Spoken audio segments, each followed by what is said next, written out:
ആദ്യം തന്നെ എല്ലാവർക്കും എൻ്റെ ഈദ് ആശംസകൾ. ഒരു മൂവി നീള ചിത്രത്തേക്കാൾ അതിലെ കോമഡി സീനുകൾ കാരണം ആ ചിത്രത്തെ ഞാൻ കൂടുതൽ ഇഷ്ടപ്പെട്ടിട്ടുണ്ടെങ്കിൽ അത് ഈ ചിത്രമാണ്. പേര് കിളിച്ചുണ്ടൻ മാമ്പഴം. കഥയിലേക്ക് വരുമ്പോൾ പ്രേമിച്ച പെണ്ണ് മറ്റൊരാളെ വിവാഹം കഴിച്ച് വേറെ നാട്ടിലേക്ക് പോയി. ആ പെണ്ണിനെ അന്വേഷിച്ച് ആ നാട്ടിലേക്ക് മറ്റൊരു ഐഡന്റിറ്റിയിൽ എത്തുന്ന നായകൻ. പിന്നീട് നായകൻ നായികയെ എങ്ങനെ സ്വന്തമാക്കുന്നു എന്നതാണ് പ്ലോട്ട്. അതവിടെ നിൽക്കട്ടെ, ഇതിലെ കോമഡി സീൻസ് ആണ് എടുത്തു പറയേണ്ടത്. അധികം ആരും എടുത്തു പറയാത്തൊരു കോമ്പിനേഷൻ ആണ് മോഹൻലാലും സലീം കുമാറും. ഈ ചിത്രത്തിൽ ഇവരുടെ കോമഡി ടൈമിങ്ങും അതിന്റെ കെമിസ്ട്രിയും ഔട്ട്സ്റ്റാൻഡിംഗ് ആയിരുന്നു. സിനിമ തുടങ്ങി സെക്കൻഡ് ഹാഫിൽ ഒരു പോയിന്റ് വരെ സീൻ ബൈ സീൻ കോമഡിയാണ്. മോഹൻലാലും സലീം കുമാറും പല പല കച്ചവടങ്ങളുമായി നായികയെ കാണാൻ വരുന്ന സീൻ, അതിന്റെ ഒപ്പം ശ്രീനിവാസന്റെ കൗണ്ടേഴ്സ്, മോഹൻലാൽ പാമ്പിനെ പിടിക്കാൻ വന്നിട്ട് പിന്നീട് അതൊരു തർക്കത്തിലോട്ട് എത്തും. അപ്പൊ ഒരു ഐക്കോണിക് കോൺവെർസേഷൻ ഉണ്ട്.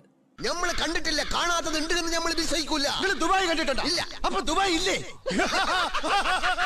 എന്താണ് വിളിക്കണത്? നമ്മൾ ഇവിടെ തുണിയിലാണ്ട്. ഇതിന് നമ്മൾ ചിരിച്ചതിന് കണക്കുണ്ടാവില്ലെന്ന് മാത്രമല്ല, ഈ ഡയലോഗ് നമ്മളിൽ പലരും നമ്മുടെ റിയൽ ലൈഫിൽ ഉപയോഗിച്ചിട്ടും ഉണ്ടാവും. പിന്നെ നമ്മളെ എല്ലാം പൊട്ടിച്ചിരിപ്പിച്ച ദ ഈസി സലീം കുമാർ വന്ന് കയറുന്നത് മുതൽ പിന്നെ കിണറ്റിൽ വീഴുന്നത് വരെ നമ്മൾ വേറെ ഏതോ ലോകത്തായിരിക്കും. ഈ ചിത്രത്തിൽ നിങ്ങളെ ഏറ്റവും കൂടുതൽ ചിരിപ്പിച്ച കോമഡി സീനും കോമഡി ഡയലോഗും ഏതാണെന്ന് കമന്റ് ചെയ്യുക.